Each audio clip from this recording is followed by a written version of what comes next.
অনেক দিন পরে আজকে আমি এই জিনিসটা রান্না করছি। বেশ অনেক দিন হয়ে গেছে এই জিনিসটা রান্নাও করা হয়নি, খাওয়াও হয়নি। যে কারণে রান্না হইতে না হইতেই আমি দেখেন খাইতে বসে গেছি। এদিকে ছেলেকে খাওয়াচ্ছি, মেয়েকে খাওয়াচ্ছি, আর টুনির খাবারের কথাই আমি ভুলে গেছি। দেখেন একটু দেরি হয়েছে ওকে খাবার দিতে, আর ও কী পরিমাণে রেগে গেছে। আমি যে দিক দিয়ে যাচ্ছি ও তার উল্টো দিক দিয়ে যাচ্ছে, আমার খাবারের দিকে ফিরেও তাকাচ্ছে না। আসসালামু আলাইকুম, কেমন আছেন সবাই?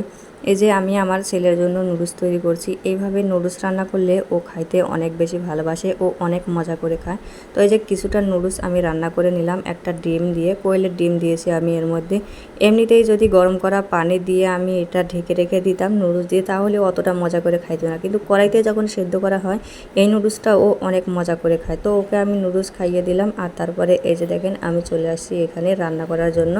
এগুলো হচ্ছে লাল শাক, 5 আটি লাল শাক নিয়ে আসছিলো। আমি 5 আটি পরিষ্কার করে এক জায়গায় রেখে দিয়েছি, সবগুলো একসাথেই রান্না করব। সেই কারণে এই লাল শাকগুলো আমার অতটা পছন্দ ছিল না, কারণ এইগুলোর মধ্যে বিসি হয়ে গেছিলো, আর জানি না খাইতে কেমন হবে। যে কারণে সবগুলোই আমি একসাথে রেখে দিয়েছি, একসাথে ভাজি করব। তো এই শাকের মধ্যে এত পরিমাণে ময়লা ছিল যে কী আর বলবো। তো অনেক কয়বার ধোয়ার পরে আমি এগুলোকে ভাপাতে দিয়ে দিয়েছি। আর তারপরে আমার মেয়ে বলছিল তার ক্ষুধা লাগছে, ওকে আমি দই আইসক্রিম দিয়েছি। আর তারপরে এই যে দেখেন শাকগুলো আমার ভাপানো হয়ে গেছে। এবার আমি এই যে দেখেন তেলের উপরে দিয়ে দিলাম।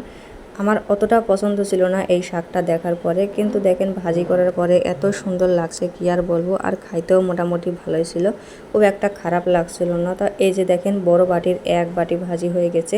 এদিকে তো ভাজি হলো, অন্যদিকে আরও একটা তরকারি রান্না করতে হবে রুটি খাওয়ার জন্য। তো রুটি খাওয়ার জন্য আমি আজকে সবজি রান্না করব, আজকে আর ভাজি করব না। আর সবজি রান্না করার জন্য ফ্রিজে তেমন কিছুই ছিল না, শুধু পটল ছিল আর আলু ছিল, টমেটো ছিল, কিন্তু আমি একদম ভুলে গেছি, দিতে মনে নেই।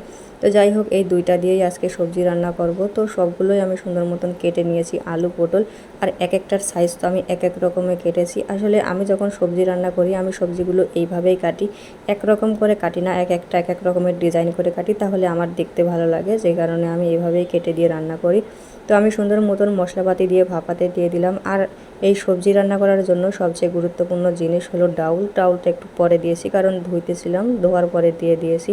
আর এই যে সুন্দর মতন সেদ্ধ করে নিয়েছি। এদিকে কিন্তু আমার ঝোলটাও কিন্তু কমে গেছে, আর সবজিটা কিছুটা ঝোল লাগবে, যে কারণে কিছুটা ঝোল রেখে এটা আমি নামিয়ে নিয়েছি।